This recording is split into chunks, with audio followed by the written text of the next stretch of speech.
Makes a difference. Yeah, it's okay. Is it one in or one out? Kid. We're taking some high. If the kid is in, you're still getting sleep. If the kid is out, you're sleeping. It's in. Practice makes perfect. Exactly. As good as it's good. I get that sense already. I get it. This is now a job. Yeah, this is like what you mean you're going to muscles? Okay, come on. Good. And okay, work-wise, just you and Silver plugging away. She's ever, man. How you done, yeah? Still town. She can't be close to done. Holidays and stuff. Catch a copy. It's here.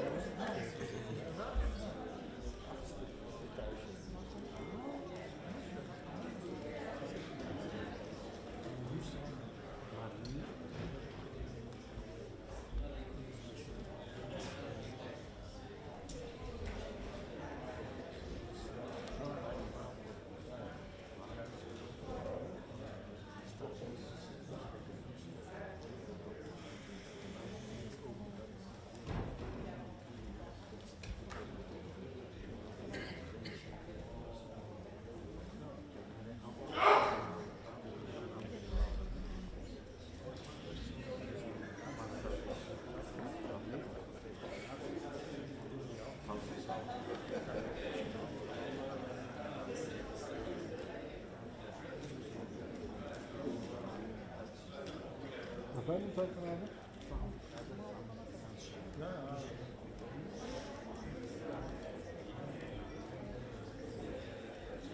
Söyledim abi, dediğim gibi Dışişleri Bakanları var dedi, ondan da birkaç kere var dedi, onlara at dedim. Yani ondan sonra bitti dedim, ne yaptı görmüşsün? Yok yok abi, girmemiş içeriye, bizimki gibi olmuş.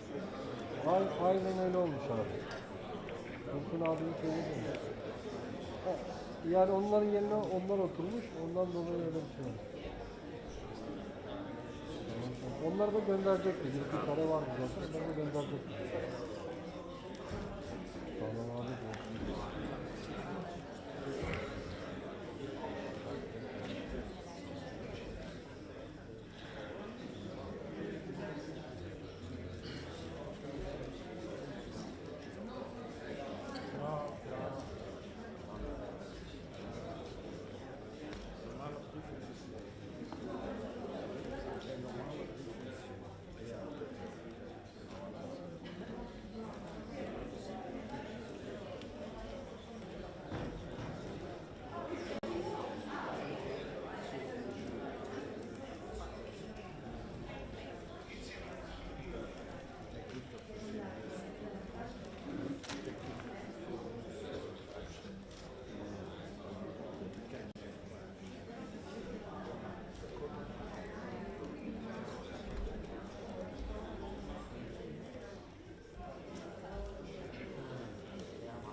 politikayı kazanacaklar. Bu da mecburiyetten. Biden olsa bir bağlı. Ne gibi? Bacımın kestim de sonrası geldi.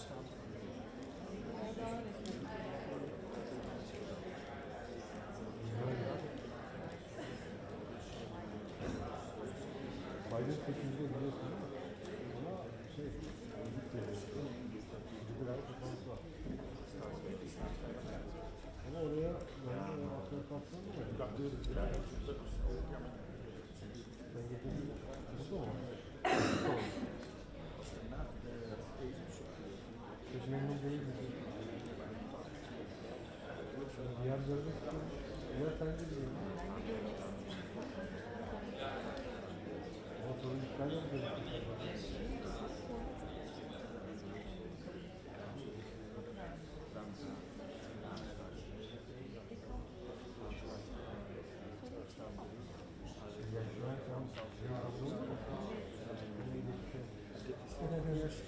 Ama şöyle de düşün, yani dünya gündemde olsa iyi mi kötü mü bilmiyorum ama nerede oturacağını bilmiyorum.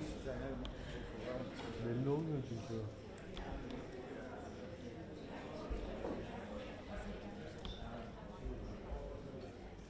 Biden şeyde yanından da şöyle bir elçisine bakacak.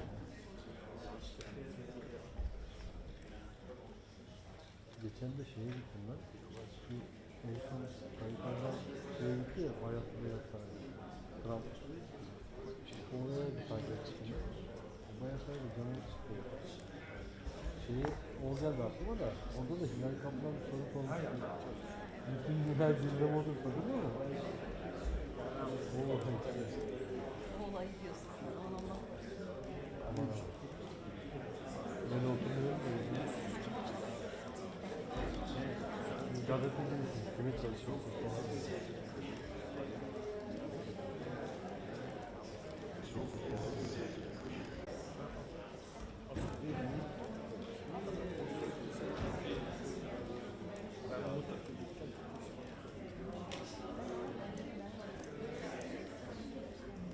Bizim toplumda bu son olsa üçüncü gelmiş. Yani anladın mı?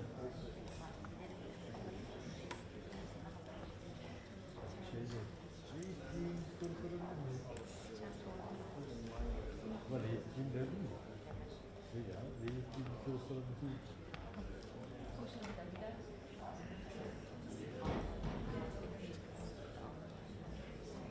Bak ben seninle biliyorsun.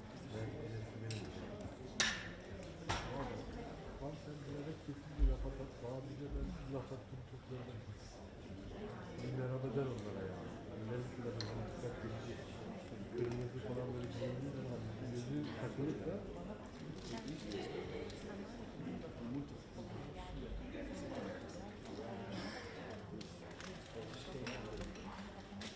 ooo valla ve var ya 10 dakika bakalım. Merkel geldi.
kocaman bir hanımefendi var. Sevgili kocam abi ya. Çok kocaman ya. Öyle sen gezdiğin şeye gidiyor. Terfiye gidiyor. Tanıdığımız pek yok ya.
Dünya dur diyor orada.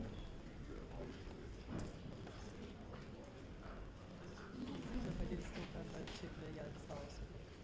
Tabii yok yarını yok ya.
Gördün?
Good afternoon.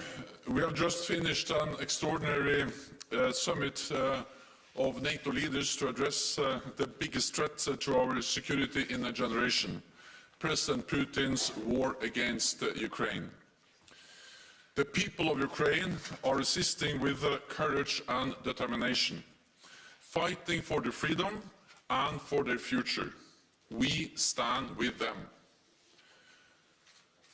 President Zelenski addressed us with an impassioned message, thanking NATO allies for the significant support we are providing and stressing the vital importance of even more military assistance. Today, NATO leaders agreed that we must and will provide further support to Ukraine. We will continue to impose unprecedented costs on Russia, and we will reinforce allied deterrence and defense. Leaders approved our 4 new battle groups in Bulgaria, Hungary, Romania and Slovakia. These are in addition to the 4 already in the Baltic countries and Poland. So we have 8 multinational NATO battle groups now, from the Baltic Sea to the Black Sea. Across Europe, there are 100,000 US troops supporting NATO efforts, and European allies and Canada have also stepped up. We have 40,000 forces under direct NATO command, mostly in the eastern part of the alliance, backed by major air and naval power, including an unprecedented 5 carrier strike groups from the high north to the Mediterranean. Today, NATO leaders agreed to reset our deterrence and defense for the longer term, to face a new security reality. On land, we will have substantially more forces in the eastern part of the alliance at higher readiness, with more pre-positioned equipment and supplies. In the air, we will deploy more jets and strengthen our integrated air and missile defense. At sea, we will have carrier strike groups, submarines, and significant numbers of combat ships on a persistent basis. We will also strengthen our cyber defenses and enhance our exercises, focusing on collective defense and interoperability. I expect we will decide on the details at our next summit in Madrid in June. Today, Allied leaders also agreed to provide further support to Ukraine, helping to uphold their fundamental right to self-defense. Allies are also equipping Ukraine with significant military supplies, including anti-tank and air defense systems and drones, which are proving highly effective, as well as substantial financial and humanitarian aid. Today, we agreed to do more, including cyber security assistance and equipment to help Ukraine protect against biological, chemical, radiological and nuclear threats. This could include detection, protection and medical supplies, as well as training for decontamination and crisis management. We are determined to do all we can to support Ukraine, and I welcome the concrete offers of assistance made by allies today. At the same time, we have a responsibility to ensure the conflict does not escalate further, because this would be even more dangerous and more devastating. Allies agreed that we must also increase our support for other partners at risk from Russia, at risk from Russian threats and interference, including Georgia and Bosnia and Herzegovina. Working together and with the European Union, we must help them uphold their sovereignty and strengthen their resilience. We also addressed Beijing's role in the crisis. Today, Allied leaders called on China to refrain from supporting Russia's war effort. China must not provide economic or military support for the Russian invasion. Instead, Beijing should use its significant influence on Russia and promote an immediate peaceful resolution. Allies also agree that Belarus must stop acting as an accomplice to Putin's invasion. At today's meeting, leaders reaffirmed our strong commitment to NATO's open door policy, under Article 10 of the Washington Treaty. NATO enlargement has been an historic success, spreading democracy, freedom and prosperity across Europe. 1 month since the start of Russia's invasion of Ukraine, NATO's security environment has fundamentally changed for the long haul, and we are responding. But security doesn't come for free, and doing more will cost more. So NATO leaders agreed to redouble efforts to meet the defense investment pledge we made in 2014. Allies will submit additional plans on how to meet the pledge in time for the Madrid summit in June.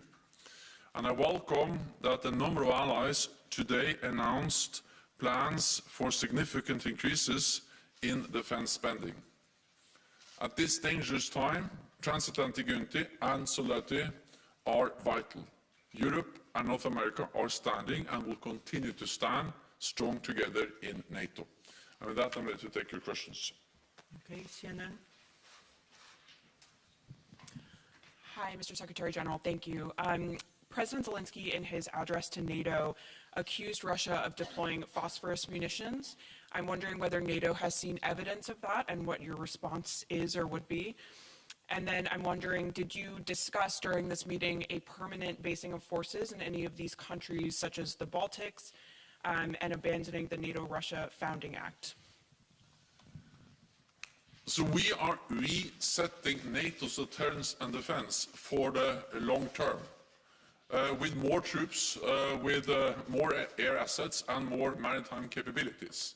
We have already increased our presence in the East, and today we decided on 4 new battle groups, and the leaders agreed to task our military commanders to provide options for a long-term reset of our presence, our military posture in the eastern part of the alliance and across the whole alliance. Details will be then decided at our summit in June, but that comes on top of what we have already done. So this is long-term. We are prepared for long haul because we can already today say that the Russian invasion, President Putin's invasion of Ukraine, has changed our security environment for the long term. It's a new reality. It's a new normal, and NATO is responding for the long term. We have seen very credible reports about the use of military force against civilians, and of course this is of great concern for all NATO allies. NBC. Secretary General, thank you for taking my question. How do you believe NATO will respond if China begins to support Russia economically and perhaps with military supplies? And also, do you believe that there's a role to play for NATO when it comes to alleviating energy costs? And I'm talking about speaking directly to Saudi Arabia and other OPEC producers. Thank you. So NATO allies are coordinating their efforts when it comes to also energy security, and it was also addressed in the meeting today to step up supplies, to diversify sources of supply, and also to reduce dependence on supplies from Russia. And later on today, I also participate in the G7 meeting, and of course, in different frameworks, G7 working with the EU. There are different formats where NATO allies address the need to strengthen energy security and reduce dependence on Russian oil and gas. Our message to China is that they should join the rest of the world and clearly condemn the brutal war against Ukraine and not support Russia, neither with economic support or, of course, not with military support. Okay, we'll go to Interfax Ukraine, lady in the second row. Yeah. General News Agency Interfax Ukraine. I would like to ask you if Polish leadership put at the table today for discussion the proposal to send peacekeeping mission to Ukraine, and if yes, what kind of discussion it was, and is there some conclusion? Thank you.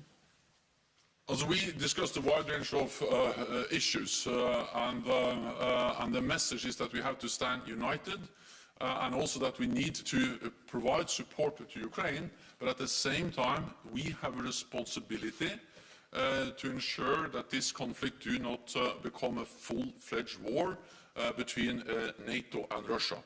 And that's also the reason why allies have made it clear that we will not deploy troops on the ground in Ukraine, because the only way to do that is to be prepared to engage in full conflict with Russian troops. Okay, Financial Times. Thank you very much, Secretary General. Congratulations on your annual extension. You said in the statement that allies agreed to enhance preparedness and readiness for chemical, biological, radiological, and nuclear threats. Is that based on credible intelligence that those threats could be imminent? And how does the alliance strengthen its protection against those threats? Thank you. So we are concerned, partly because we see the rhetoric, and we see that Russia is trying to create some kind of pretext accusing Ukraine, United States, NATO allies for preparing to use chemical and biological weapons. And we have seen before that this way of accusing others is actually a way to create a pretext for do the same themselves. And of course, the accusations against Ukraine and NATO allies are absolutely false. Any use of chemical weapons will totally change the nature of the conflict. It will be a blatant violation of international law, and it will have widespread consequences and, of course, be extremely dangerous. It will affect the people in Ukraine, but there's also a risk that will have a direct effect on people living in NATO countries, because we can see contamination, we can see the spread of chemical agents or biological weapons into our countries. We also know that Russia has used chemical agents against its own opposition, and they have used it on NATO territory in Salisbury before. And we also know that Russia has facilitated, supported the Assad regime in Syria when they used chemical weapons against their own population. So this just highlights the importance of ending this war immediately, because this is a dangerous situation. And therefore we impose the sanctions, and therefore we support Ukraine. Allies agreed to supply equipment to help Ukraine protect against chemical, biological, radiological, and nuclear threats. This could include detection equipment, protection and medical support, as well as training for decontamination and crisis management. We are also enhancing allies' preparedness and readiness for chemical and biological and nuclear threats. Our top military commander, General Walters, has activated NATO's chemical, biological, radiological and nuclear defense elements, and allies are deploying additional chemical and biological and nuclear defenses to reinforce our existing and new battle groups. So we are taking measures both to support Ukraine and also to defend ourselves. Okay, we'll go to Al Jazeera. Secretary General James Bays from Al Jazeera. President Zelensky, when he addressed you, recalled the fact he first spoke to you a month ago, and he says he didn't get clear answers. So this time he asked you specifically for 1% of all your tanks, for 1% of all your aircraft, for multi-launch rocket systems, anti-ship weapons and means of air defense. A very specific list. What is your clear answer? We all listened very carefully to President Zelensky, and many of the leaders in the room have had contacts with him over these weeks. I also spoke with him, and the Ukrainian defense minister participated in our defense ministerial meeting last week. We listened carefully, and of course we took note of his very compassionate message to all NATO allies. NATO allies provide significant support to Ukraine. And we provide also lethal weapons, advanced systems, and also systems that help them to shoot down planes and attack battle tanks with anti-tank weapons and many other types of systems, including drones. I will not go into the details of the exact type of systems we are deploying. There's close contact between NATO allies and Ukraine, but what I can say is that allies do what they can to support Ukraine with weapons so Ukraine can defend themselves. Self-defense is a right enshrined in the UN Charter. At the same time, we have a responsibility to prevent this conflict from becoming a full-fledged war in Europe involving not only Ukraine and Russia, but NATO allies and Russia. That will be more dangerous and more devastating. And I think we have to be honest about that, and that's exactly what we have been in our meeting today, and also what I say to you in the press conference now. Well, what we do is that we are delivering a lot of equipment, and that is an answer, but I will not go into the details. I don't think that's wise for operational reasons if I listed exactly what and when and how. We are delivering essential equipment to Ukraine.